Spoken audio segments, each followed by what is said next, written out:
Hi, thanks for tuning in. Today I want to do a review of my Dior combat boots. If you watched my collective haul video, I picked these up fall of 2018. So I've had them for about 5 months now, and I've been wearing them nonstop with a lot of different outfits. I think these are a really great staple piece to have in your fall winter boot collection, so I just wanted to share some of my thoughts based on my experience. So this is the box that it came in. It's a large Dior box to fit the boots. The box says that they are calfskin. It is the DIORUNIT low boot, and I'll put the model number in the description box below. Inside the box are 2 dust bags, and these are gray, which are nice for, you know, if you travel or anything like that. So these are the boots right here, and please ignore how dirty they are, but they have the black hardware down the side with these elastic laces, and there's some perforation on the toe cap, and they go up this side a little bit as well. There's some detail. The bottom is a rubber sole with a white star, and the boot is about 7 inches tall from the base. So that's like from here to here, and it has about an inch heel at the back. I got a size 38.5, which is equivalent to a US 8.5. I went a half size up because I wanted to wear thicker socks with them in the winter, and I didn't want it to be too tight where my toes would feel too cramped for that. I purchased my boots from the Saks in Brookfield Place, which is all the way downtown in New York City. I didn't see them online. I only actually saw them in the store, so I picked them up right when I saw them. I'm not quite sure if they're still available, but like I said, I'll put the model number down below so you can ask your Dior person if you're interested. So I really love these pair of boots. I think they are a very versatile style. I'll insert some pictures of outfits that I've worn these with, and there are so many more that I realized I never took pictures of, but I think these work well to dress up and dress down, to wear girly and more tomboyish, and to wear, you know, to work and over the weekend. Mind you, my work it is a professional setting, but I still can wear boots and things outside of like heels and like really formal flats. So you can be mindful of that when I say I can wear them to work, but they are such a versatile pair that I can incorporate it in so many different outfits that the cost per wear goes down, and for me that's makes them completely worthwhile, and I know that they're also going to last many seasons to come. I really liked the full black hardware on them.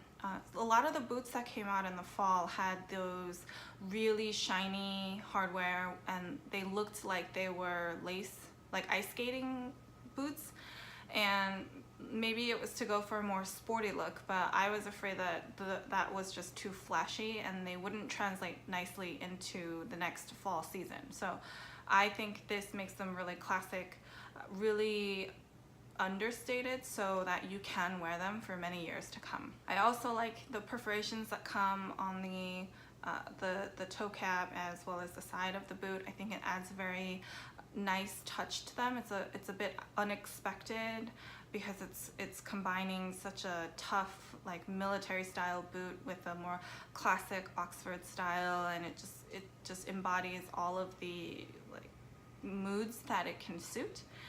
And I think that's a really standout aspect of these boots. Another thing I liked is that they're really sleek style. They're not as clunky as some of the other boots that were out.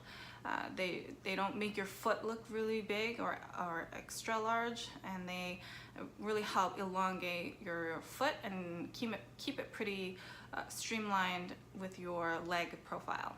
They're also very comfortable, but they're also snug, and I like with the elastic laces that you can choose how many of them you lace. So when I first bought them and they weren't quite broken in yet, I put like 4. I would use 4 of them, not all 6. Even to this day, I don't use all 6 of the laces because that's just too tight for my preference. But nowadays, sometimes I'll just wear them completely unlaced, and the foot the shoe doesn't fall off the foot either, and it just gives a much more casual look to it when they're opened.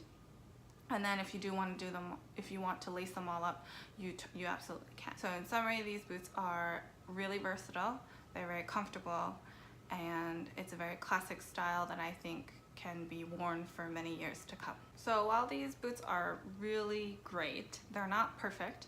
There are a few aspects that I wanted to share in case you were considering these as well.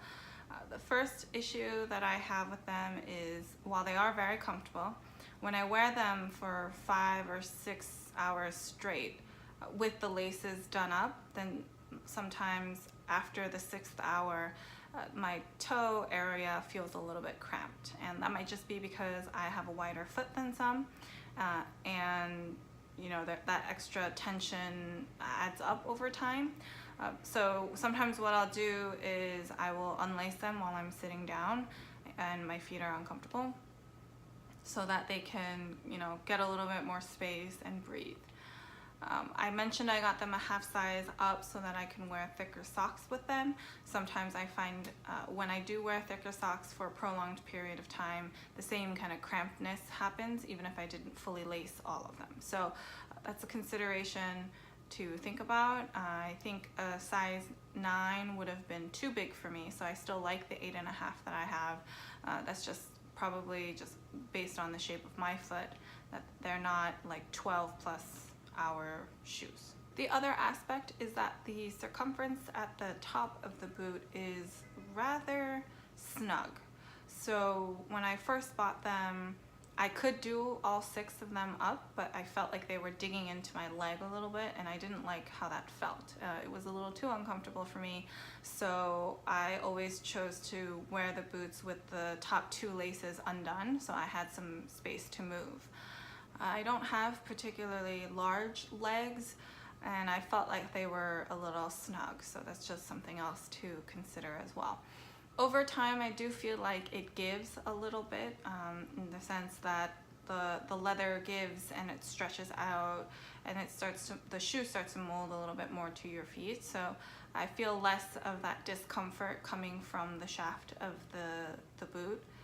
But initially, like when you first buy them and put them on, they can feel a little snug. So just for you to be aware. And the third consideration or observation is that the boots are not that light. I've definitely also worn heavier shoes, but these aren't really like air light, you know, shoes. They're not like sneakers where they almost weigh nothing. So that's something to consider. If you don't like heavy shoes, these would fall on the heavier side of that spectrum. So those were my key points that I wanted to share about the Dior Unit combat boots. I know it might be a relatively quick review, but I wanted to share them before I lost any more sunlight. These boots are actually the first main item from Dior that I really added to my collection. I had a pair of earrings before, but you know, shoes and bags, clothes I consider to be like bigger items to have. And if you've watched any of my other videos, you definitely know that my collection has grown since then. So if you would like to see a Dior collection video, then let me know down below. I'd be happy to do that. If you have any other questions about these boots, feel free to leave them down below or head on over to Instagram. If you like this video, please give it a thumbs up. I really appreciate your feedback and support. I post new videos every Sunday, so if you'd like to be one of the first to know, feel free to subscribe. So until next time, bye!